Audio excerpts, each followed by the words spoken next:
This is going to be episode 107 for you guys today. Once my guest, Manny Wilson, from the host of The Run Podcast, joins in, we'll go ahead and get today's episode started for you guys.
What's What's up, going Manny? on?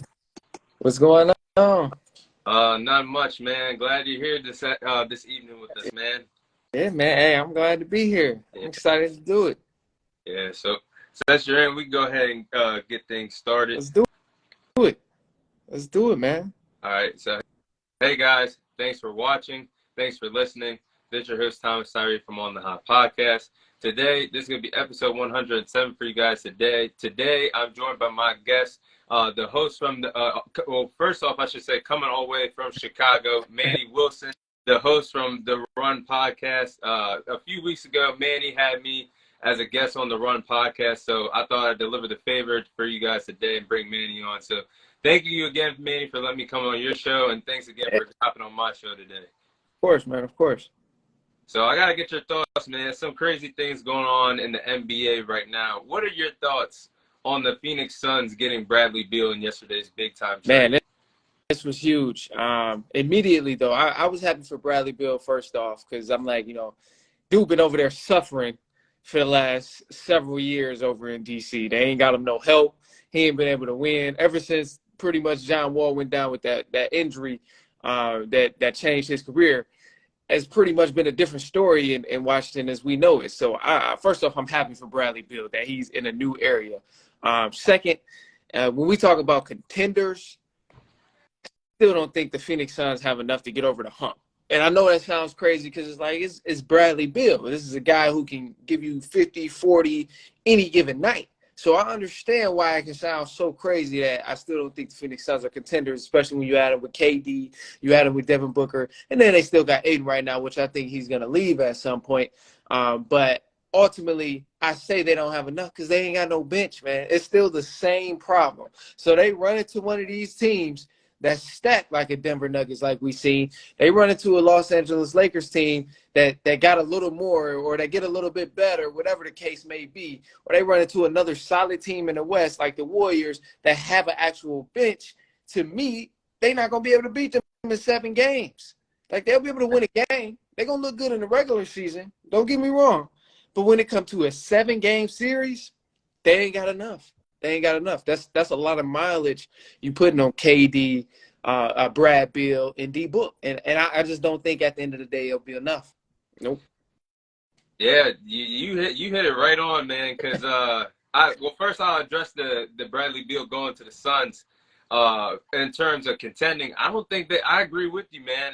A lot of people I was talking to about it yesterday were saying like the Suns can win the championship next year. I'm saying I don't really get it how they can win a championship because, like you said, you line them up against the Denver Nuggets in a 7-game series. I think next year the same thing happens. It can't just be Booker or KD or now Bradley Beal in there delivering. You need a bench. That's always one of the recipes to winning a championship is having a good bench. Yep. Having a good big man that could get it done. Like we talked about on your show, Ayton was getting dominated and destroyed by Jokic in the playoffs. And if they trade him, they get some depth, some bench players or players that can play defense. I still don't see them knocking off a team like the Nuggets or the Lakers out in the West next year. Or if they even get that, I think teams like Miami or the Celtics or the Bucks could give them problems in the East as well next year. So I agree with you. I don't think this is enough for the Suns to win it all next year as well. I think with the next step from what they have to do, and actually this is content that I'm going to be saying on this episode of The Run, is Ayton. I think Ayton has to go, man. Like, he's a great player. He got a lot of value right now to that team. But I think ultimately the Phoenix Suns can possibly flip something to getting a solid supporting cast if they get rid of Ayton.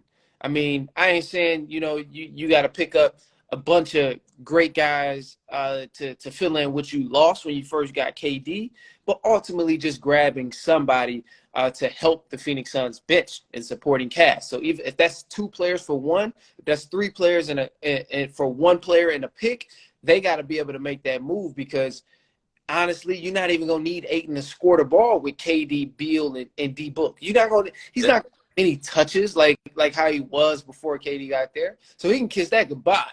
So, I mean, I'm like, send him somewhere else to a team that may be a contender or not, wherever, it don't matter, but get something solid in return. That way you will be solid. That way you can have a supporting cast. You can have some other guys outside of the 3 main stars that's on that team. So that's what I think is the next move or the move that should be next for the Phoenix Suns. After that's what needs to happen for them to become contenders. Yeah, I agree with you too because now that I think about it, like you said, Ayton is really the only other option they can get in order to get more pieces because Caps, you just took on Bradley Beal's. He has one of the biggest contracts in the NBA right now, $250 million. KD's got a big contract. Booker's got a big contract. And you traded away all your first-round picks to get KD, all your young talented players to get KD. Now, if you plan to get on any more pieces, you got to give up Ayton. And like you said, the way how you have 3 scores now, there's really no need for Ayton there besides rebounding or being a threat defensively in the paint. I don't really see why Ayton's there. So I agree with you on that. It's just so tough because, like, I'm looking at them 3. Everybody's saying championship. But you know what the 3 of them remind me of? I hate to say it's so early, but I feel like it's going to be like a Kevin Durant, Kyrie, and Harden situation in Brooklyn. Yeah. Talent, all that scoring talent, but there's nobody that's going to be committed to being a 2-way player. They don't. I don't see who. A lot of people are saying Booker can run the point guard. I don't see that. He's a guy that loves to shoot the ball more than anything. Yeah, I don't see that happening either. And as Eric Spoelstra said, that's just the untrained eye. That's that's just the untrained eye right there. To be able to say something like that, man. We've seen these big threes come together, and I've witnessed so much great basketball and so many different teams that were constructed in a great way. I can tell you right now, the Phoenix Suns, they're not constructed in a way that's gonna dominate the league this next few seasons. It's just not the way it's put together, bro. They got a great core, and I understand that. But we've seen so many different teams with a great core that did not do anything through that season. Like you just mentioned, Kyrie, Harden, KD didn't do anything. When we even go further back, like to further generations, when Charles Barkley, Clyde Drexler, and Olajuwon played on the same team in Houston, they didn't do anything. Like we've seen teams mesh up a bunch of guys on one team, but ultimately it has to work. It has to be some sort of chemistry. It has to be some sort of unit bringing these guys together. And with the Suns, I just see people being like, all right, let me get this guy. Let me get this guy. Let's bring this guy. And then it's like, all right, you got three people who's good, but okay, who do you have outside of those guys? Yeah. And it's nobody. So Yeah. I agree with everything you just said, because when you think about it, KD is what, 34 years old right now. mm-hmm. I think the way he's scoring and playing, you already see that mileage starting to catch up on his body. He's injured here and there, and so when you think about it, I think the championship window for them is already. I think I'm giving it 2 years. If it don't work out in 2 years, you're really screwed at that point, because what can you really do with all three of these guys? Booker is going to be in his prime for a while, but as we see Bradley Beal as well, this is a guy that has missed time here and there as well. And then I don't understand, like you said, chemistry. Just because big names form together, I just got to see how it's going to work, because Bradley Beal, even though he was only putting up around 20 points per game last year before the injury, he was the number one option with the Wizards. Now he has to adjust to being really the number 3 option with the Suns. That takes a lot. And Kevin Durant knows how to flip it here and there, because he played with Curry and Thompson with the Warriors, so that really wasn't a big deal for him. But someone like Bradley Beal, yeah, he can contribute, but is he really going to be okay with being the 3rd option?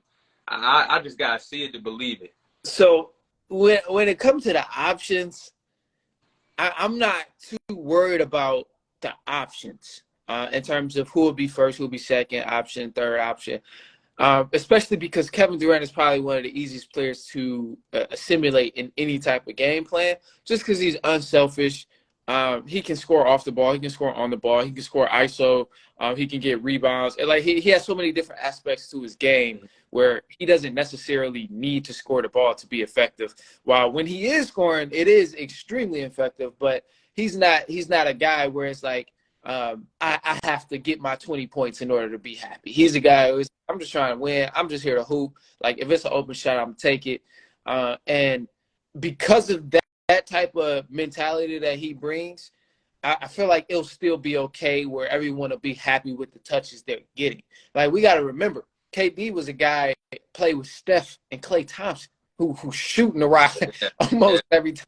And he, bro, as great and as talented as that team was, he easily adjusted to, being able to play a game like free flowing and still making the system work around Steph Curry. So to me, I'm like, I don't think it'll be a problem with Bradley Beal getting the touches. It's more so of like who else is going to be there to help those guys when they're not doing the scoring. Because, I mean, truth be told, that's why D-Book, KD, and Bradley Beal are there to score the ball. They're going to play defense, obviously. But the guys that do the dirty work, those guys that's going to get down and dirty, the guys that's going to fight for loose balls, the guys that's going to get in foul trouble, who going to take them hard fouls, who going to take charges, like just the small little, the tiny things, like the guy you put in when KD is in foul trouble, the guy you put in when Brad Beal is in foul trouble. Like, they don't have none of those guys. Like, yeah, you're right about that. They don't have none of those guys. Like the guy you're trying to put in to guard a Jokic to get him stopped when KD is in foul trouble. Like, they have, out of all the situations in basketball that happens throughout the game, they just don't have answers for so many different game situations. And that's what's going to hurt them in the long run, and especially during the 7-game series. Because we might not see it during the regular season, but we'll damn sure see it in the 7-game series for sure. Yeah, I like that. I like all the points you said because I know when they're gonna get going in the regular season, Oh but yeah. the playoffs is what matters most. That's when your legacy is defined. Like you said, game series is where you really find out how good of a team they really are in a 7 game series. Yep. So yeah, everything you said, I agree with everything you said.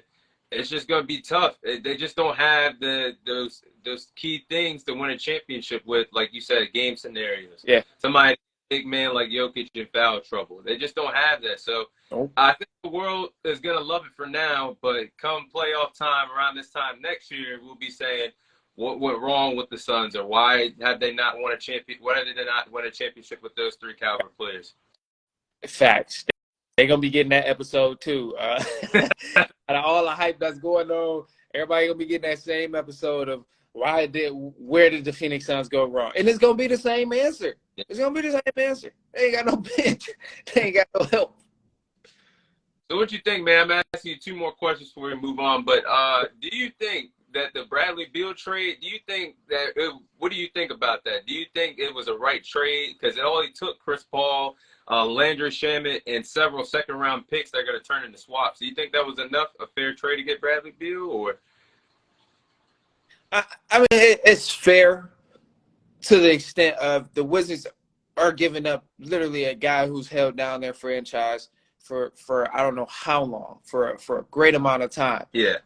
As far as the Wizards, this is good for them because I mean they're not going to win without Bradley Beal, or they're not going to win anytime soon with Bradley Beal. They're not going to win anytime without Bradley Beal soon. So this is good for them to accumulate some of those picks to get a Landry Shamet, who's a pretty solid player. Yeah.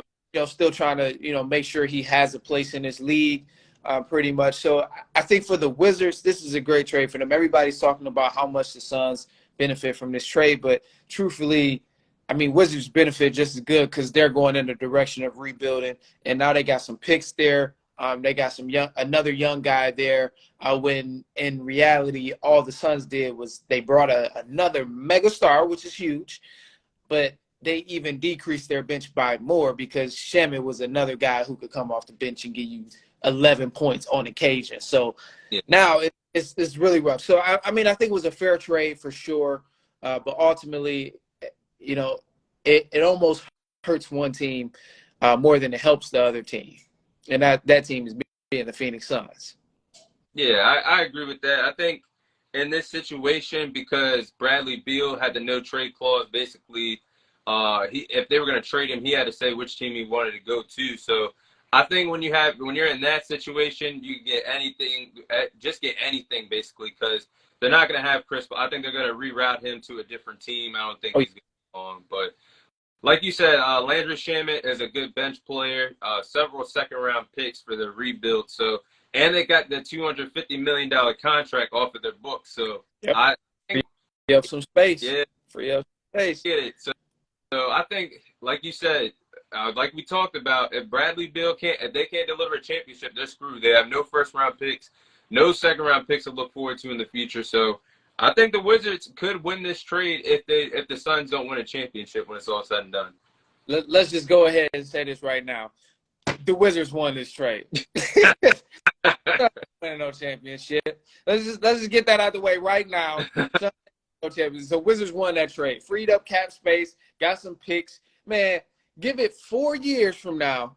The Devin Booker's gonna be leaving Phoenix. And I think the Phoenix Suns are going to end up damn near how the Charlotte Hornets is looking and how my Detroit Pistons was looking over the last 7 years. They're going to be looking horrible because they're taking some serious gambles here, and it's just not enough on the return of the gambles that they're taking because they're still missing so many different pieces that can help them win a championship. So, yeah, we're going to go ahead and just say that. Wizards won the trade. Even though it's a great benefit for the Suns, we're gonna say Wizards won. Yeah, for sure. Final question before we move on to the next segment. But do you think that Bradley Beal made the right decision going to the Phoenix Suns? Because there were teams like the Miami Heat, the Milwaukee Bucks, even the Sacramento Kings that wanted him. Do you think he made the right decision waiving his no trade clause to the Suns compared to those other three teams? No, no.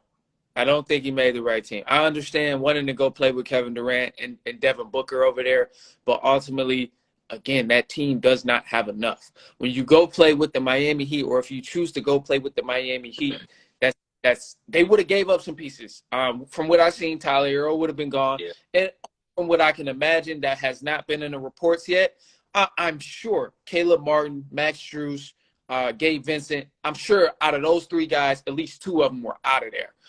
But even then, Heat culture is something like it's bigger than just the players. To me, it's like when you go there, everybody's playing for each other. It's unity, it's chemistry. Immediately, everybody's trying to win. They're playing hard, and to me, it works because Jimmy Butler, who's a great player, almost plays as a facilitator a lot of time. Through the playoffs, we've seen him become a little passive in certain situations, relying on his teammates to hold up the scoring total. And while that's great, if you add Bradley Beal to a situation like that, it gives him a lot of opportunity to do what he enjoys, which is scoring the ball. And it doesn't take away from Jimmy Butler at all because he's still facilitating something he enjoys to do. While he can still get a bucket, his natural instinct is to facilitate and create for others and share the sugar because that's just the kind of person he is. So to me, I would have loved to see Bradley Beal in Miami with Heat culture. But, I mean, hey, he picked Phoenix. It could have been worse. He could have picked a different team that, just in another city he liked. But, hey, he picked Phoenix, so I wish the best for him. And, again, overall, man, I'm just happy for him that he's finally out of Washington. Because, man, he ain't never getting the respect he deserved out there in Washington. So, Yeah, I think I agree with you. I think the best fit would have been the Miami Heat. I thought he was a sure lock to go to the Miami Heat this offseason. Because it's been years in the making. I thought we were going to get him last year after we went on a deep playoff run, but that didn't happen. But, yeah, I definitely think he picked the wrong team. I think he could definitely, like you said, the Heat is a winning culture. yeah. Something that Pat Riley has built, something that Eric Spoelstra has built over the years. You already have basically everything needed to win a championship with the Miami Heat. Jimmy Butler there. Yeah. That's not afraid of getting his teammates involved by any means. Bam Adebayo and Bradley Beal are really good friends as well. So yeah, I really think that he could have benefited with the Heat or even playing alongside Giannis in Milwaukee. I think that could have been a good set of teammates he would have had with him, Giannis, Drew Holiday, Chris Middleton if he stays, Brook Lopez if he stays. But I think he would have had a higher chance competing in the East, trying to get a championship with those teams over joining the Phoenix Suns. But Yep. yeah, but like you said, it's good for him to be out of DC because I don't know, you can be loyal for so long, Yeah. and I don't care how much money you're making. If you want to win a championship, he knew dang right well when he put pen to paper last year, you not win no championship there. So I don't know if this was a cop me out move when he signed that last summer for this to happen one day, but him and his agent are pretty good at what they do. I'll say that. Yeah. They got him a lot of money over the past few years. He's been racking up. Yeah, for sure. All right, so we'll move on to the next segment. We're going to share our thoughts on the NBA Finals. We're going to talk about what went right for the Denver Nuggets and what went wrong for the Miami Heat. So we'll start off with what went right for the Denver Nuggets. What's your take on that? Yeah, What went I think ultimately what helped the Nuggets is just the consistency. It's the same thing we've been seeing all year, man. And not only did we witness this in the finals, but the adversity and adjusting to different situations. Like I mentioned with the Phoenix Suns, things that they're missing in terms of guys who are going to fill in these weird spaces and these weird situations that happen in the game. The Denver Nuggets have an answer for all of that. Like, obviously, the team ran deep, but they only chose to play about 8 or 9 players in each game of the finals, but they have a guy for almost every situation. When you need somebody to fill in for Jokic because he's in foul trouble, you got a guy coming right off the bench for him. When you need somebody to sub in for Michael Porter Jr. because he's playing bad, they got another guy to come in, fill in the void. When you're not making threes and you need to attack the bucket, they got a guy for that. When you're missing inside shots and you're trying to get more three-point opportunities, they got a guy for that. They have so many different answers for all the different game situations, and that's where I think ultimately they were very dominant, and why they were very dominant. But also another thing is that the size. They had so much size over the Miami Heat, and kudos to Bam for really showing out and doing his thing. He played phenomenal these finals. Honestly, like, they did not lose because of Bam Adebayo. I'll put it that way. He did everything he could, and he held it down on both ends of the ball consistently as well. But it's tough to guard Jokic and worry about Aaron Gordon and worry about Michael Porter Jr. grabbing boards as well. And I think ultimately it was a scrappy series between both teams, but Denver, they played just as hard as Miami, and they have more talent too. So when it comes to it, both teams can play hard, but the team that's playing hard and do have a little bit more talent is going to pull it off. And I think that's exactly what happened. Yeah, I agree with what you said. I think there was a lot to that series. I mean, I wish it was a different outcome, obviously, but the Nuggets, they were the better team in that series, and they did do a lot of good things, right? Yeah. I played really good defensively. They made Miami uncomfortable shooting from three-point range the whole entire series. And that was basically their only way if they had a chance was if you get going from the three-point range, you get going elsewhere. That it all started with them hitting shots. And I think defensively the Nuggets did a good job on them throughout the 5 games throughout the series. I thought the duo, I don't know about you, but I think right now that's the best duo in basketball. Jamal Murray and Nikola Jokic, man, that tag team duo, I think is really good. They were really unstoppable the whole entire playoffs, but they really put it together when it mattered most in the finals. I got Jamal Murray averaged 21 points per game, and then Jokic averaged 30 points per game and 14 rebounds, 7 assists. They were cooking in the finals. But I think one of the most important factors of how they pulled it off was the coaching. I was really surprised because I thought Eric Spoelstra was going to have the advantage over Mike Malone because he's been there several times. He's won 2 championships. But Mike Malone, he did a good job coaching. Like you said, they made a lot of adjustments. Like if Nikola Jokic was in foul trouble or Michael Porter Jr. couldn't get going, they had the depth. He made the coaching rotations, the adjustments. Make sure they stayed in flow in the game and stay competitive until Jokic would come back in or until Michael Porter Jr. started delivering. So I thought they did a good job with those adjustments. Even if the Heat had a big lead, they would just storm right back, and you would never thought it was a blowout or a non-competitive game at first. So I like the adjustments that the Nuggets made. I think those are the reasons why they won the championship this year. Oh, yeah. I think the defensive end, too, was a huge thing and a huge reason of why we've seen Denver dominate, too, because, man, as I've been saying all year, their defense is underrated. It's very underrated. Jokic, his defense is underrated. We might not see the same type of thing when we compare him to a Joel Embiid, how we see Joel Embiid block a lot of shots. And he's like all around the paint, flying court or baseline or sideline to sideline, all of that type of stuff. We might not see that type of defense from Jokic, but the man plays defense, and they play great team defense as well. And I think that's something that was underrated with the Denver Nuggets for sure. Yeah, I think that's true as well. So what do you think went wrong for the Miami Heat during this series?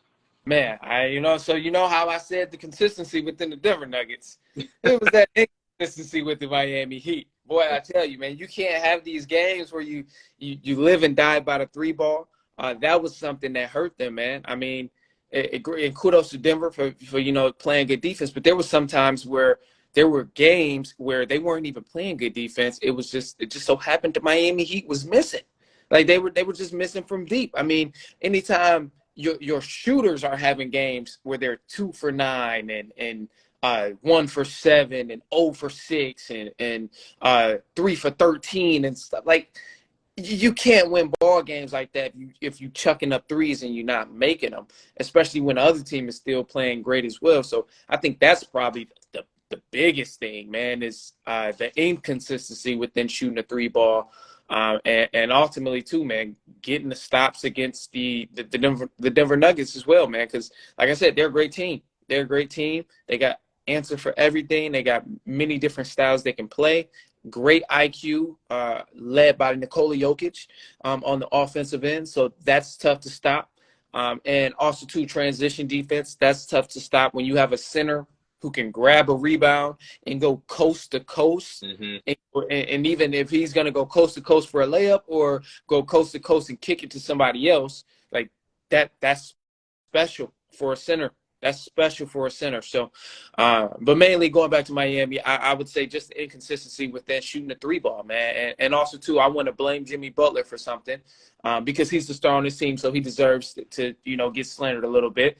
I say Jimmy Butler was far too passive in different games in this series. There was times where Jimmy Butler was not aggressive when he should have been way more aggressive come second half or even just to start the game. We didn't really see him become as aggressive to start the game until toward the elimination games, pretty much toward game 4 and game 5. That was when we started seeing Jimmy Butler much more aggressive. Other than that, I think he was like being more a facilitator, which is like his natural state, which is good. Nothing is wrong with that, but he needed to be a lot more aggressive to help Bam Adebayo out because Bam was playing his ass off, but he needed that help from Jimmy Butler, and Jimmy Butler wasn't there. Yeah, I agree with that. A lot of things you said.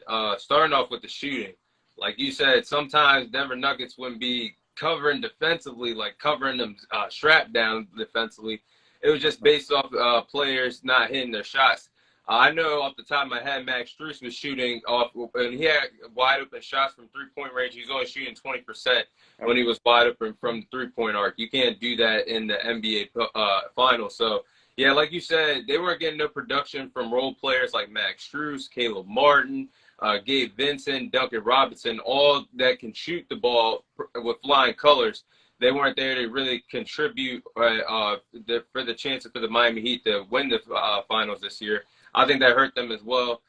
You made a great point about Jimmy Butler. I do think Jimmy Butler definitely should have been more aggressive in this finals.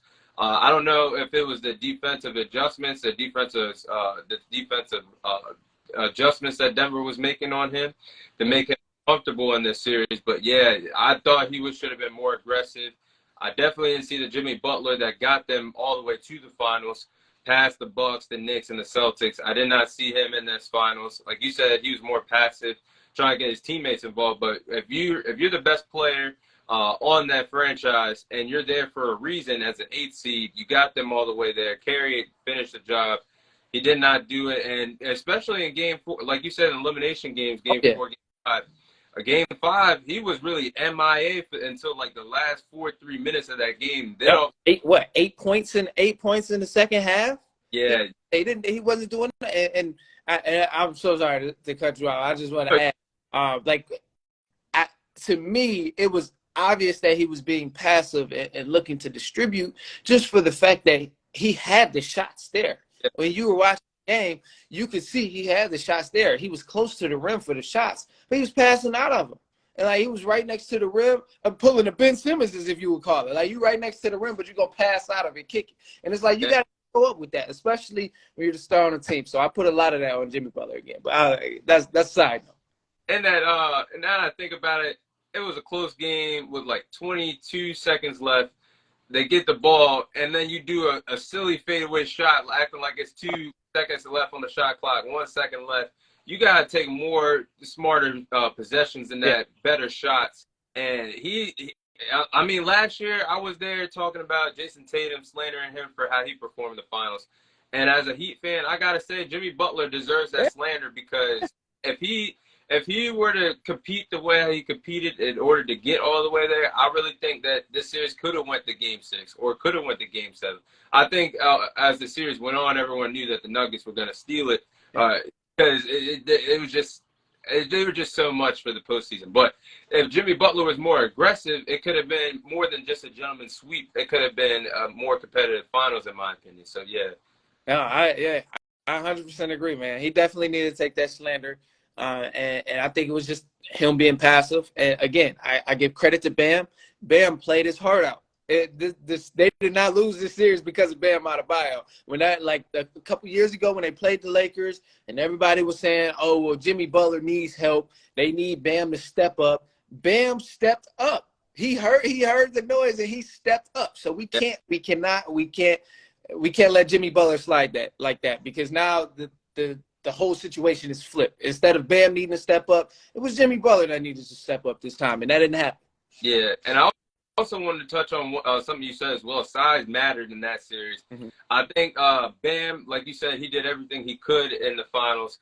But the Miami Heat not having another big man besides Bam Adebayo.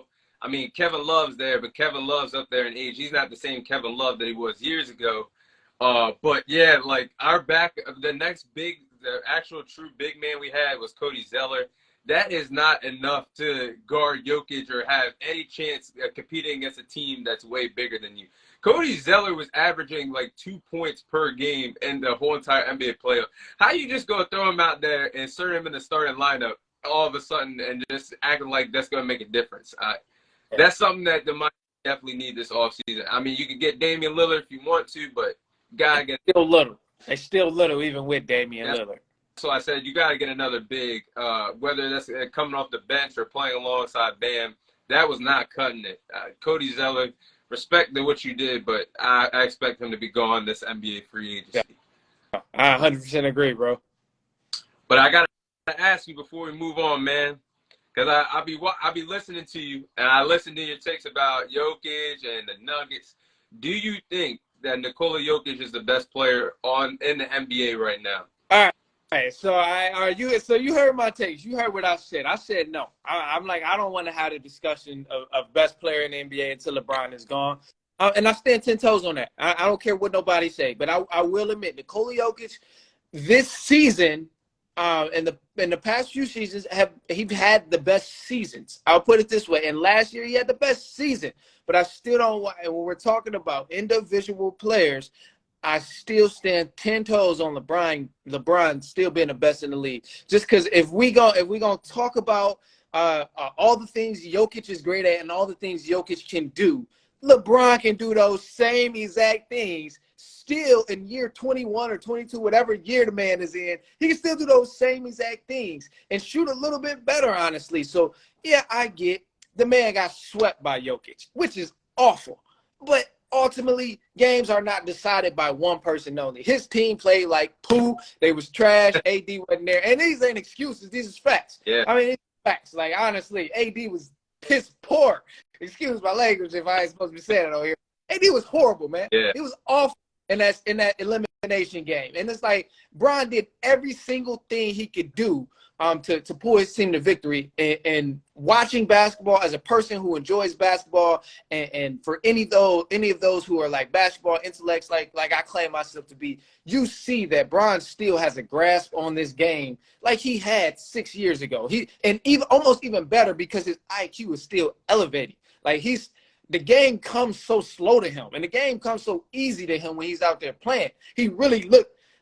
I've always hated this. I've always hated that they call LeBron King James, especially since he was young, 18 in the league. Yeah. But damn it, the man really looked like a king playing against peasants, like from the way he see the game. Like it's insane. So to me, yes, Jokic, great player, definitely a top 5, top 10 player in the league. I'm willing to listen to all those conversations, but I cannot sit here and say he got LeBron beat is the best player in the league until LeBron is gone. Now, once LeBron start getting rusty, like where he can't really have these big nights and these big games and stuff, then we got that conversation. But I think as of now, going off last season, LeBron still looked great, man. He still looked great, and it's hard for me to pass the torch this soon. Yeah, I agree with what you said. I think the Nikola Jokic conversation might be inching a little bit closer to him having that top spot, but I don't think he's got it yet. I need to see if he gives an encore next year of everything he did. It might be a conversation. But I do agree with what you said. I do think that the way how LeBron plays, he still is the best player in the league. I honestly think like this year he had a better supporting cast, but last year he was doing pretty good last year. And if he had a better team around him, maybe the team that he had this year, like in the second half, he might have truly been in the MVP conversation with the likes of Jokic and Embiid and Giannis last year, and maybe in the discussion this year because he still can score. He can still see the court, like you said. His basketball IQ is not gone anywhere. He can still pass. He can still be anywhere that you need him to be in year 21 that's coming up for this NBA season. So I think, like somebody said in the comments also, I think once LeBron leaves, it's a big conversation of who the best player is in the NBA. Yeah. But And I think Jokic is in that conversation. Just because his IQ sets him so far apart from everybody else. Like I get, the Giannis's and all the other guys like in the league that's amazing. Embiid, amazing. Like so many other guys in the league are fantastic. I understand it. But none of those guys have the IQ of Nikola Jokic. None of them. None of them. They got the athleticism, but not the IQ. I agree with that. All right, so we'll move on next segment, man. What do you believe was the best era in NBA history? What's your take on that? Yeah, man.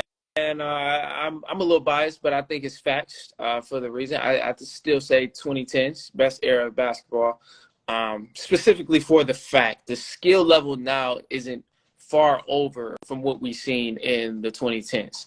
Like, I'm going to give you an example.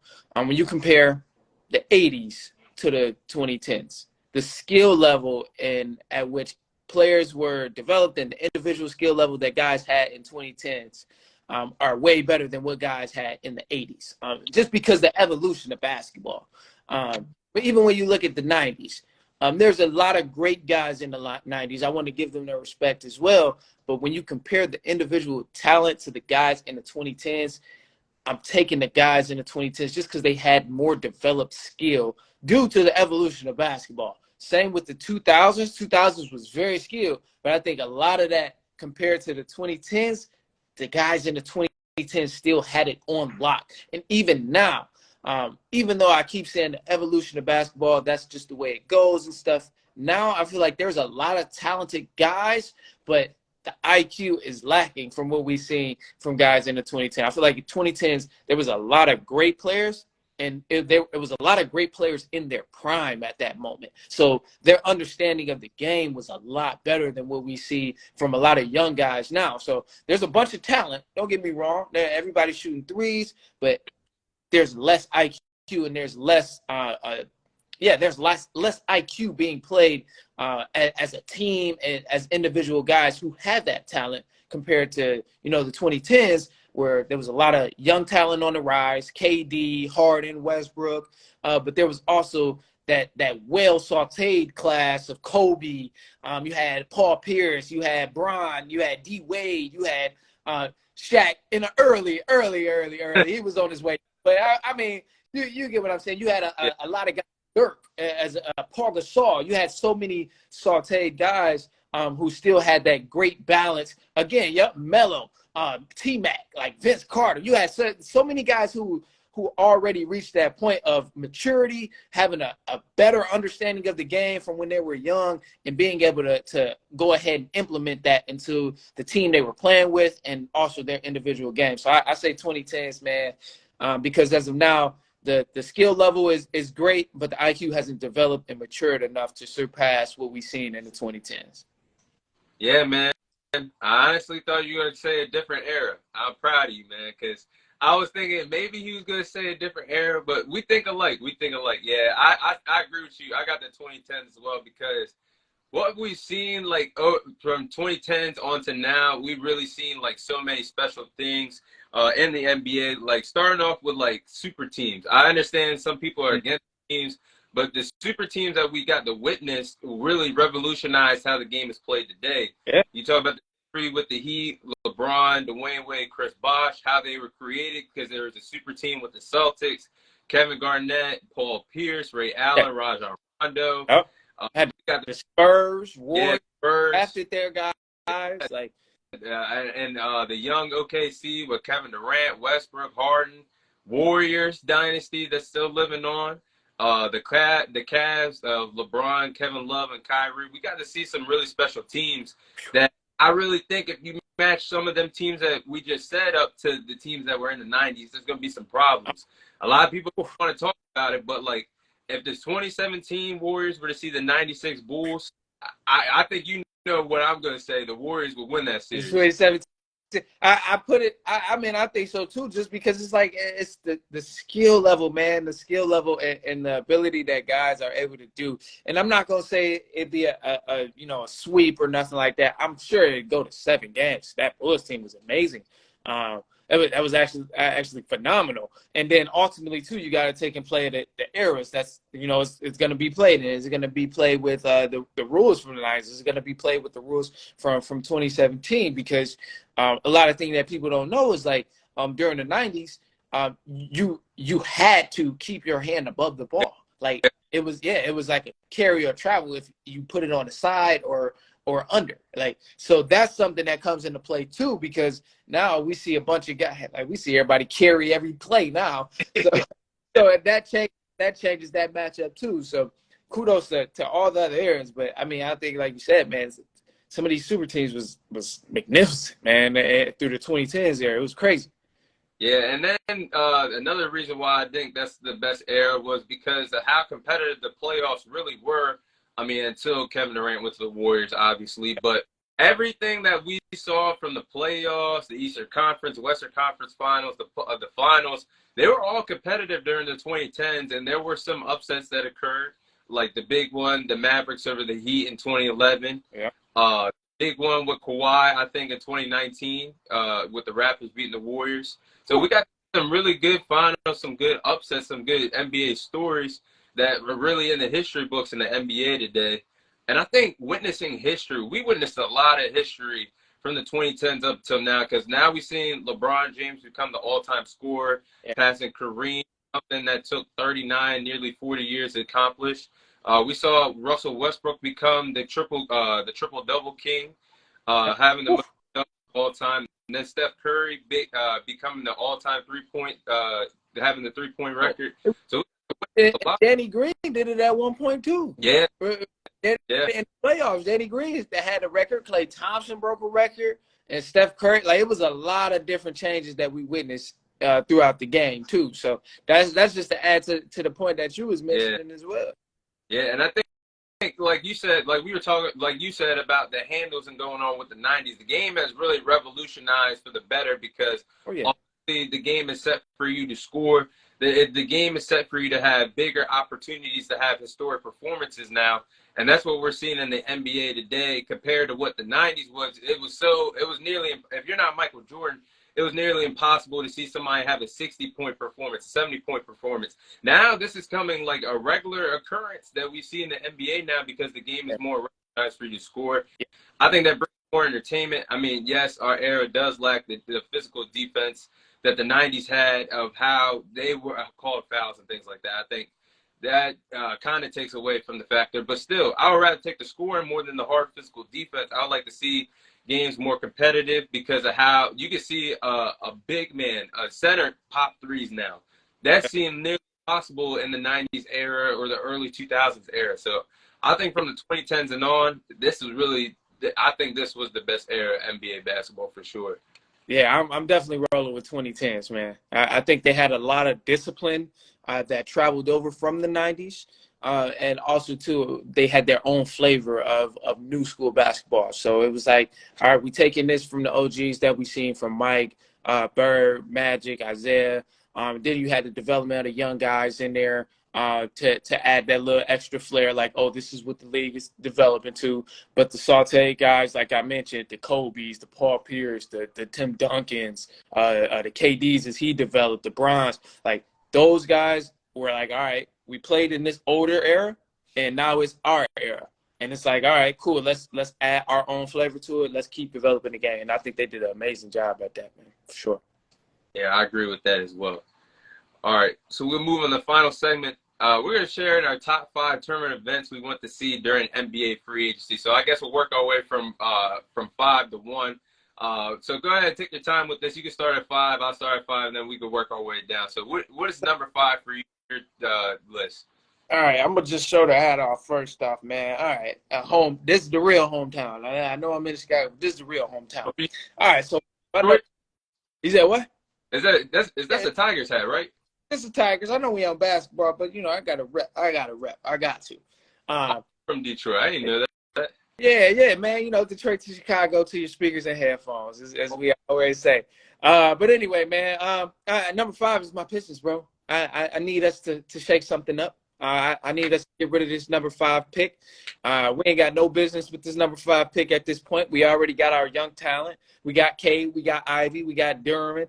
We picked up Wiseman. So to me, I'm like, we don't need no other young guy to wait another 2 to 3 years to develop. Nah, we need to go get a dog. Let's go get Brandon Ingram. Let's go get Zion. Let's go get Zach LaVine. Let's go get somebody that's going to bring another new mentality and another way to help develop our young guys to a point where they can win and lead this team to becoming the Pistons that everybody know us as, NBA champions. So we're going to get back there at some point.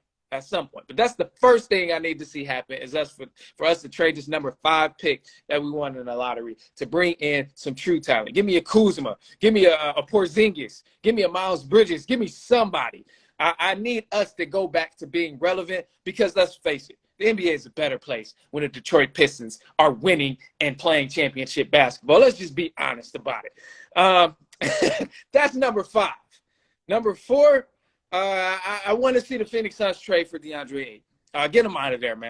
Ayton ain't got no business being there anymore at this point. He played. His time there was great. But the Suns, if they really trying to win a championship, as we talked about, they need to get rid of Ayton and get some pieces around Devin Booker, Bradley Beal, and Kevin Durant because those 3 guys alone are not going to be able to do it themselves. So that's number 4 on the list. They got to get rid of Ayton. Ship him wherever. But Ayton is a guy who can really contribute to a team. He can actually be helpful if he goes to a solid team that's already competitor. So it shouldn't be that damn hard to find some sort of trade for DeAndre Ayton. Yeah. I agree. It shouldn't be that hard. It shouldn't be that difficult. He's already a great player. All right, number 3. Number 3 here. I want to see Chris Paul go somewhere. So I got mixed feelings about Chris Paul. Chris Paul he's at the age where he's older. If he wanted to retire, everybody would respect it. We'd be like, legend, salute you, point guard, you are the man. Go. And he's also very, very close to that point where people start playing and you continue to ruin the legacy that you've already built. One of my favorite players did this, Vince Carter. One of my favorite players to watch growing up, but the man stayed in the league too damn long. So now kids don't respect him because they hear Vince Carter, they think Atlanta Hawks Vince Carter. And I'm like, boy, you ain't watching when he was with the New Jersey Nets. Like, you ain't seen him jumping over people in the Olympics. Huh? So to me, Chris Paul is on the border of doing that because people don't really know his New Orleans days. They ain't hip to when he was with the Clippers and all of that. Like, they ain't hip to when he was about to go play with Kobe and they was about to go win like 3 rings. I was about to say so, that. You know, they're not hip to that Chris Paul. They hip to the older Chris Paul, you know, the guy who's always hurt.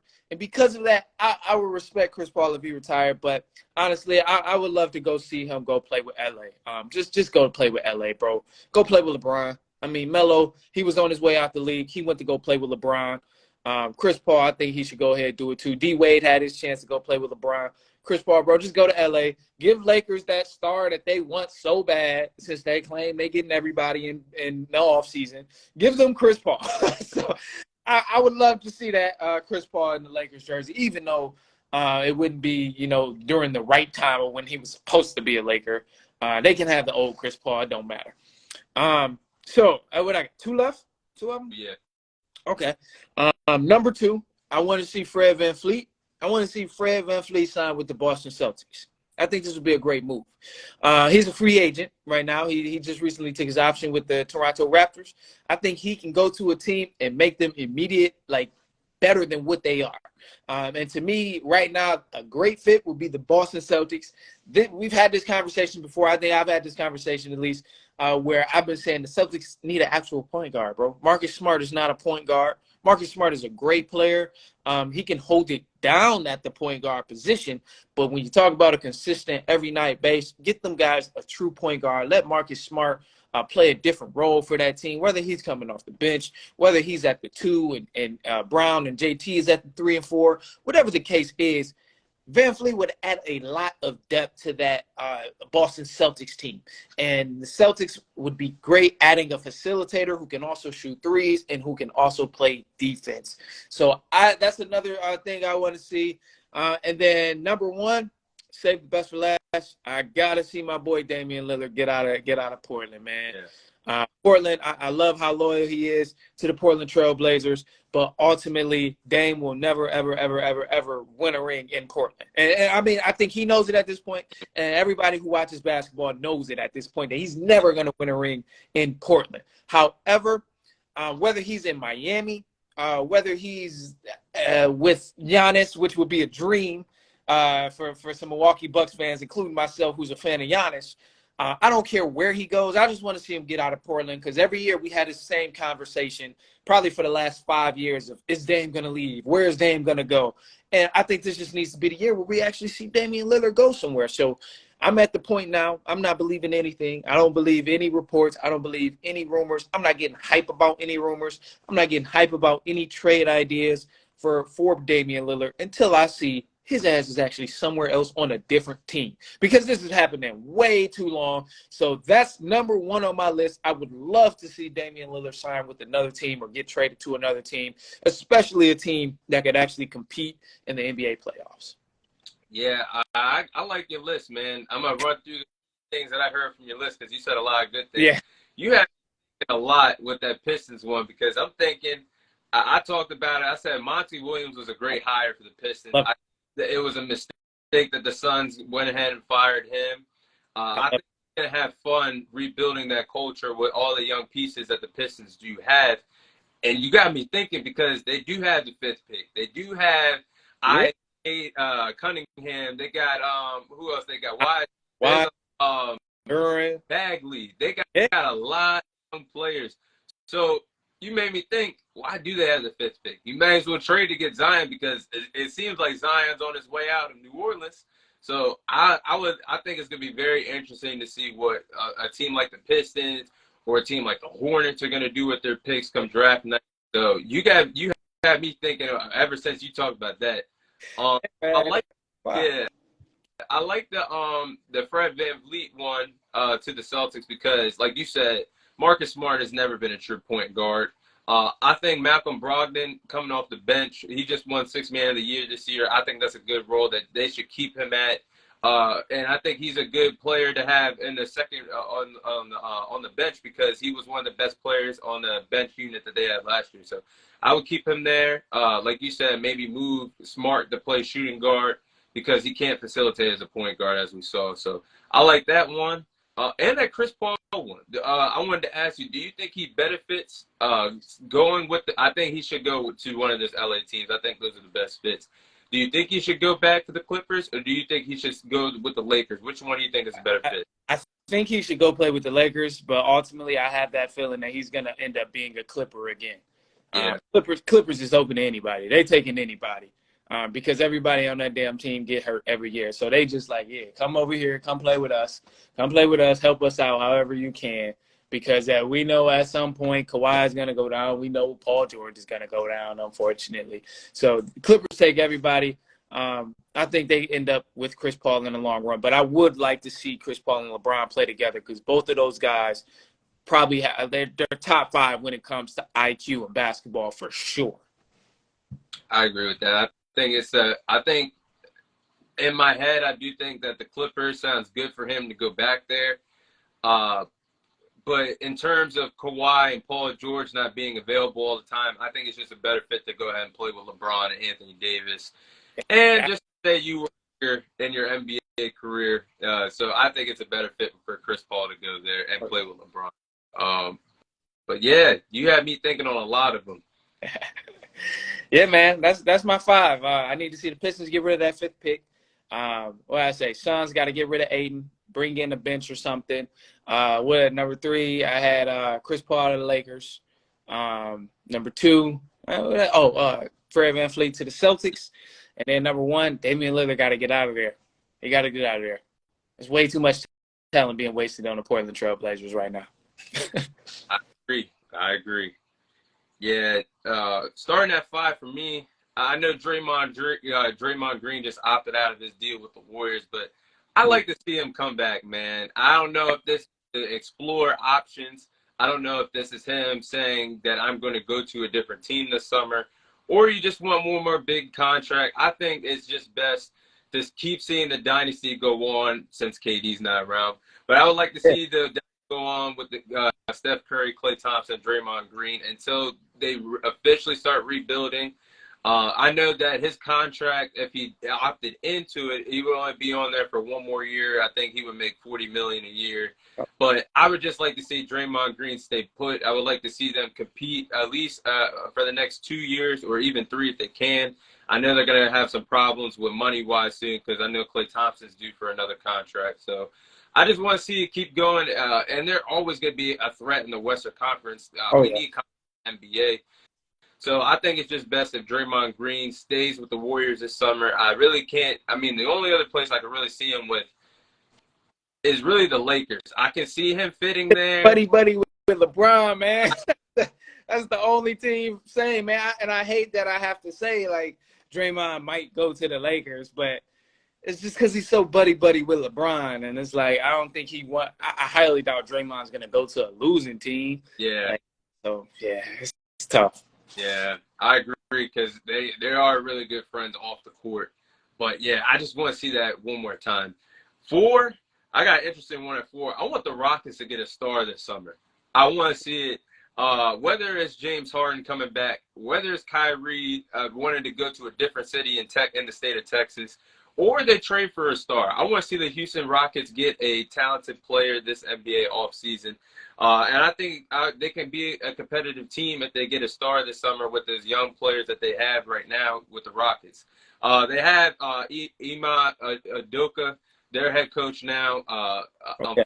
He is not with the Celtics anymore, but that's a good head coach to start going in a new direction. They have $61 million in cap space. I think that's key to get something. And they have the 4th overall pick in the draft, whether they want to trade that away to get a star that could be on the trade block, or they get another talented piece, and then they get a star during the summer. So I want to see the Rockets become a competitive team again in the NBA. 3, this one's tough, but I know it's not going to happen. This one's like a wild card. This was a toss-up, but I want to see the breakup between Jason Tatum and Jaylen Brown. I'm all for it. I love NBA drama during NBA free agency. I think that's when the league the most excitement during the offseason. But I know the Celtics are all in to go re-sign Jaylen Brown, but I think this would be a great opportunity to go ahead and do it because I'm going to ask you right now, do you think Jaylen Brown is worth a max contract of $295 million? Absolutely. Oh. Absolutely, bro. Jaylen Brown is a phenomenal player, and he caught a lot of unnecessary slander in the playoffs simply because, like I get, he was inconsistent, but also Jason Tatum was inconsistent too. Yeah. People they've been throwing all of this hate on Jaylen Brown as if Jason Tatum ain't been doing the same thing. And then as if we didn't see the roles reversed in previous years. In previous years, we've seen Jason Tatum wet the bed and Jaylen Brown be the dog that show up and actually help the Celtics win. It just so happened this year, we ended up watching it in roles reversed. Jason Tatum was the dog that helped them win, and Jaylen Brown wet the bed. But this same thing been happening over the past 3-4 years since they've been trying to beat LeBron in the Eastern Conference Finals. Like, this has been going on for some time. And I get these guys they're still young, man. Jason Tatum's only like 25. They're still super young, and I feel like it would be a huge mistake for the Celtics to separate these guys just because they've been playing together since the first few years in the league. At this point, they play great. It's just the fact they both have to be consistent. And a lot of young guys at the age of 25 right now, they're still working on that consistency factor, especially in the postseason. Like, it's not too many guys right now or that I can think of who were early 20s in the NBA and was just extremely consistent every single night, especially in the postseason. So to me, I think they should just keep them both. And to me, he's worth the max. He's worth the max. Yeah. Especially if on any other team. On any other team, he's definitely worth the max. I think there's send him to the Pistons. If y'all don't want him, send him to the Pistons. We'll take it. But it's like if the Celtics were the ones to give him the max contract, you got to give Tatum a max contract a year or so later. Then you're really screwed with having two monstrous max contracts. You really can't get any more pieces to help them. And then you are right. It is one doesn't show up one year, the next one doesn't show up the next. I think with that being said, I think they'd just be better off without each other, because better off with one guy having their own team and seeing who the more talented player was between them. Because, like you said, this year was the year Brown caught the heat, but last year Tatum caught the heat as well. So there have been times that they should have been. I think they should at least gotten a championship by now. As many they've been knocking on the door for a long time. The Eastern Conference runs. I mean, I'm not going to really say the NBA Finals last year, because you played the Warriors. They've been there. That was their first time, but they had several trips to the Eastern Conference Finals over the years, and I just think if you give Brown that max, you're going to go ahead and give Tatum that max. What can you really do after that? So here's the thing. There's a couple options. One, they could take a pay cut. Brown could take a pay cut. I mean, he's making money from endorsements. He's been making a lot of money anyway. So he could take a pay cut. JT could possibly take a pay cut, which at some point I think they'll end up doing, because they both just want to win. And I don't think either one of them want to go somewhere else where they know they won't end up being able to play in the finals. They have already had that taste of being in the finals. Bro, you got to think, they was 2 games away from winning a championship together. So they've already had that taste of like, oh man, I'm right there. They've been competitive since they got in the league. Even getting to the playoffs, losing to LeBron after consecutive years. Like, they've been competitive. So I don't think either one of them like really want to go somewhere and start their own thing. But here's why I know it can work, because we seen it work already. We seen it work when Ime Udoka was there. Yeah. Jason Tatum and Jaylen Brown have never looked better together when Ime Udoka was there. Before Udoka, it was shaky. We was having conversations of who needs to go, which one should leave, which one should stay. After Udoka, we having those same conversations again of who should leave, who should stay. But while Ime Udoka was there, that was some of the greatest basketball I've seen from those two together and from the Boston Celtics in a long time, bro. Like, they was whacking teams through the Eastern Conference when it had Ime Udoka there with the same team. And arguably the team is even better now, adding Brogdon and all of them. But the culture is a little bit different. So to me, that's what really made that difference, because when they were whacking all of these teams in the Eastern Conference, got to the finals, they just so happened to run to Steph Curry. Like, they just so happened to run into the Warriors, bro. Like, and they gave him a huge run for the money. Udoka, he made great adjustments for playing against the Warriors team for the first time. Like, it was amazing. But it just so happens the Warriors have been in that situation multiple times. They played against the greatest player in the world multiple times. And ultimately, again, they ran into Steph Curry. So it's like, we've seen this work already. So to me, I'm like, I can't give up. It's more so, what does my coach have to do to make sure that these two guys are going to be on the same page, and that this team is going to be on the same page as its stars, which is those two?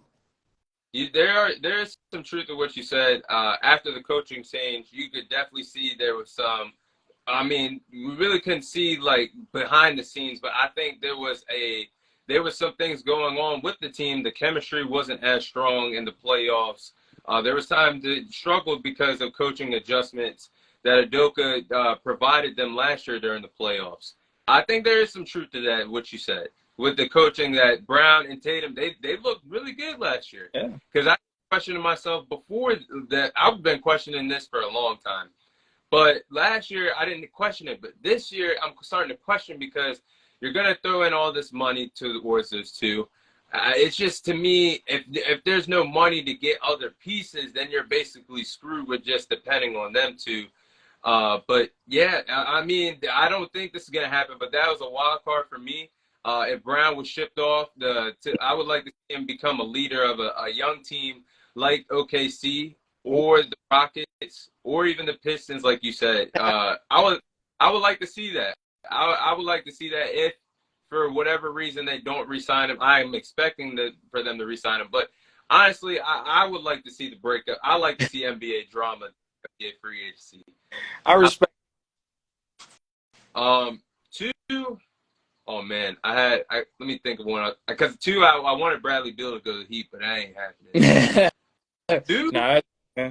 I would like to see Zion Williamson traded by draft night. I think the Pelicans, it's time to do something different because, in my opinion, Zion was the #1 overall pick in 2019. He was he was the best prospect since LeBron James, according to a lot of people. And you played less than 130 games in a matter of 4 years. To me, I know injuries and stuff happen, but to me, that's a bust. You're not out there playing. You're not out there playing. You the #1 overall pick. You got all these high expectations. I'm not even gonna get into the other part with females that's going on with them. But still, I would have expected more in Zion's run so far, and I think some players need a change of scenery.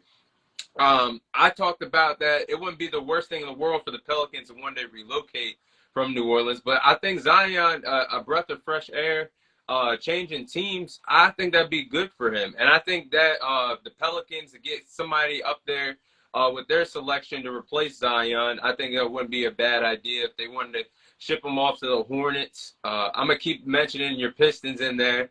Yeah. Or even the Rockets. I think one of those three teams would be good to see Zion and LaMelo play with new ownership in Charlotte. Maybe they could get going again. Maybe with the Houston Rockets, they could get going. Zion could get going, and they could get a star during free agency. Maybe even with the Pistons with all them young, talented pieces. But I would like to see Zion on the move. If he could just stay healthy, I think he's a good player.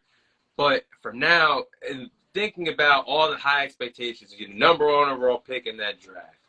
I don't even view him as the best player in that draft anymore. I think John Morant's the best player in that draft, but he's got his own problems. But it's so much. I think it's just time for the Pelicans to go ahead and trade Zion. I would like to see that come draft, at least by draft night.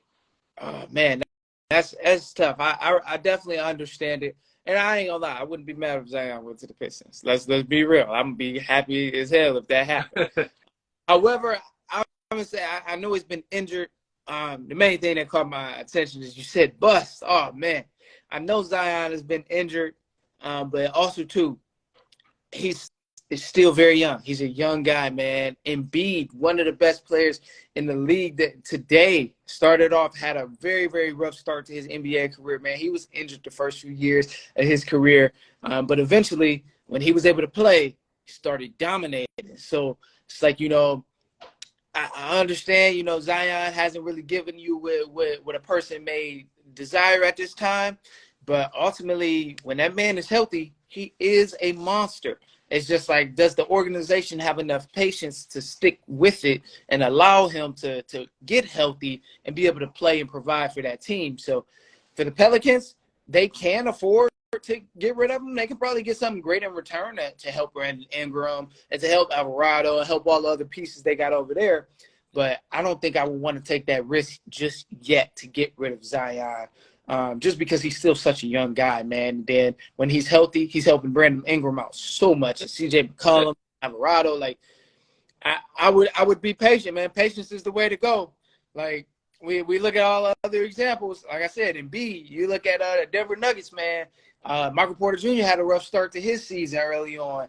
Jokic wasn't really no name when he first came into the league. Jamal Murray, he ended up eventually getting hurt, ACL injury. Like, he had that rough start, but if those guys were impatient, or if the front office was impatient and was like, all right, let's move Murray. He's injured, not really going to be the same guy. Or let's move Michael Porter Jr. He can't stay healthy. Or let's move Nikola Jokic. He's not really the guy we thought he was. Mm-hmm. Man, that Denver Nuggets team would be completely different. We wouldn't even be talking about the NBA Finals with them at all. So, to me, I think they should stay patient with Zion. I know it's a lot going on. I know he's tripping right now with the whole situation and stuff. Definitely don't want to move him to Houston. I'm going to just say that, they be saying strip clubs out there in Houston is something different. So you don't want to take Zion out to that element. So I say just be patient with Zion. He's a super young dude. He's going to mature. He's going to develop. But I would hate to be on the opposite ending of seeing him do that with another organization if I'm the New Orleans Pelicans. Damn, I would be pissed. Yeah, You're right about that. I just think all the expectations that he's had and everything that what he was supposed to. Now, I do agree. When he is healthy on the court, he's an all-star player. He's been the all-star a couple times. But yeah, he does help Brandon Ingram out when he's on the court. CJ McCollum, he helps out as well. But yeah, he's a good player. But I got to just take some accountability, not accountability because injuries, you can't really see that coming. But I just got, like, there's been times where he's came into camp like overweight than what he was supposed to be. Yep. Yeah. You have these high expectations for you. If you're supposed to set the bar of what for the next generation, from all the I should say like all the comparisons that he's gotten, I just expect more. So maybe you are right. Maybe like you said about the Jamal Murray, about the injury. Yeah, I do agree with that because like you said, I know for a fact that the Nuggets would have made a mistake if they went ahead and got rid of Jamal Murray going through that injury. And you made a good point about Joel Embiid. He was hurt for a while, and then when he was healthy, he got it together, and he's one of the best players. So yeah, we'll see what happens. I think you did make a good lot of points for that. I with the Zion too, though. I mean, it's in terms of expectations, it's insane. And I hate that media does this. It's insane to say somebody's going to be like LeBron. Like, that's insane.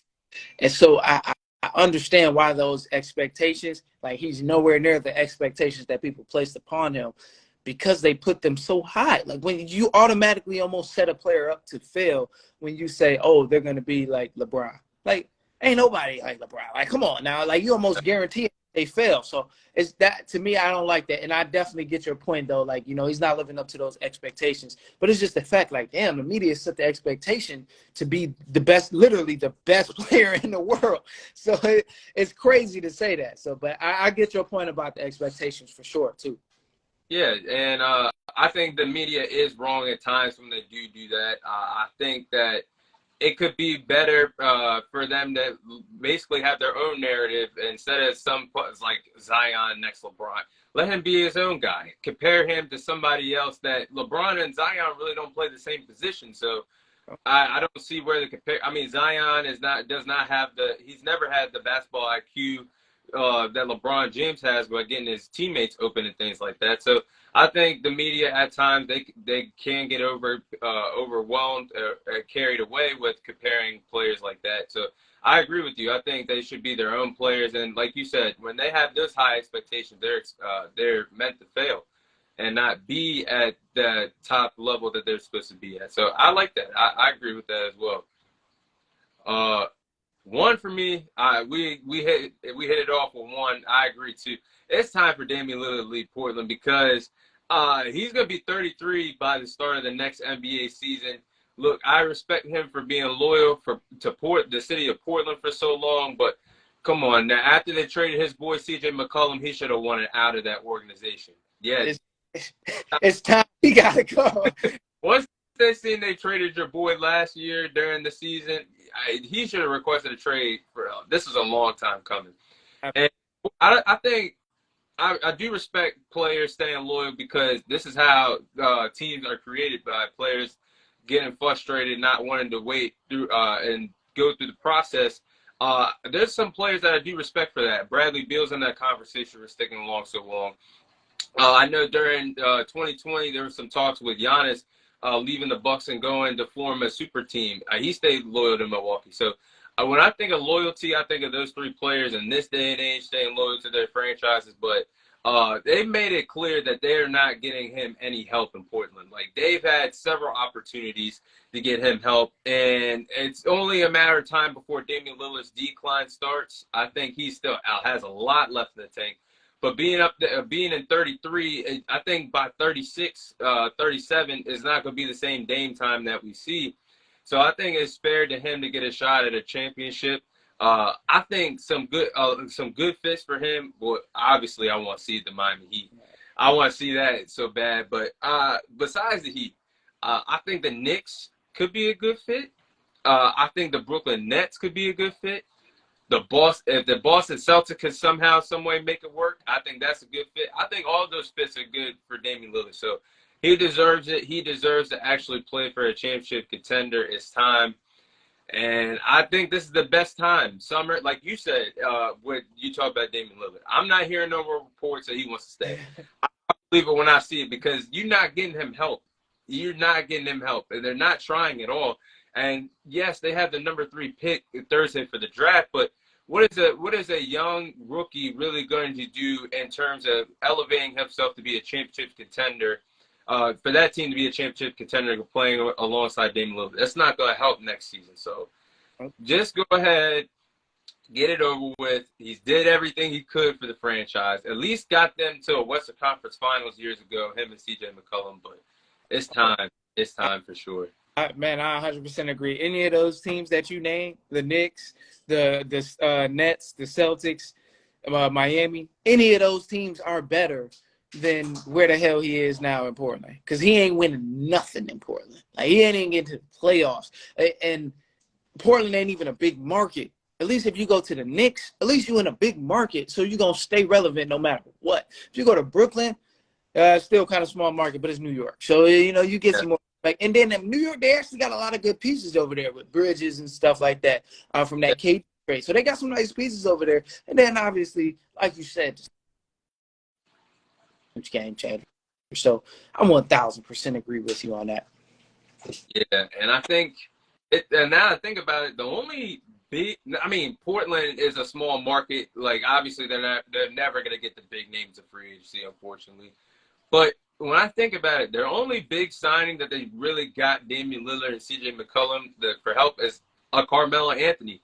That was really the only true big name that I could ever remember getting them, bringing him to Portland to potentially help. But that was never enough. And I think it's been clear as day. I even remember when they tried to trade CJ McCollum, they thought Ben Simmons was going to be a tag team duo for Damian Lillard to win a championship. Stop playing. They knew long time. They just want him to stay, and they were never going to give him help. They were never going to get that man help. It's unfortunate. Unfortunately, that is so true. Yeah. And I think that's what really hurts some teams, because they're not really a big market city team that is going to attract a Steph Curry to come play for Portland when there's a New York, a Miami, a Los Angeles. I'm just saying, forever become a free agent. It's just unfortunate that those teams have to suffer through that and maybe build through the draft in order to become good, because they're never going to hit on those free agent names. I mean, yeah, it is, but so it's crazy. It is possible though. Like, I feel like the front office just has a lot to do with it in terms of making those right moves, man, because we've seen some smaller market teams. Like, Denver's a small market team, but they just been making the right moves consistently over the past few years. And another small market team, I won't say small market, but the San Antonio Spurs, they're not huge in terms of the popularity. Like, people don't desire to go to the Spurs like they desire to go to LA, or like they may desire to go to New York or Boston or Philly or anything. But San Antonio Spurs, the front office are so meticulous about everything they do over the course of the years that it sets them up and it puts them in good position to be able to make great moves to keep them afloat and keep their name relevant. And that's what we fail to see from a lot of different small markets, because they lack the impatience. It's the impatience. They're like, all right, we might have got a good star, but then they get impatient with the star. You try to trade him after 4 years when the guy's still 23. When you drafted him when he was 19, man, you got to be patient with the guys and make sure they have the right pieces around them to develop as you expect them to develop. Because without the right coaches, without the right trainers, without the right skills development and all of that, you're not going to be able to develop your star how they should be.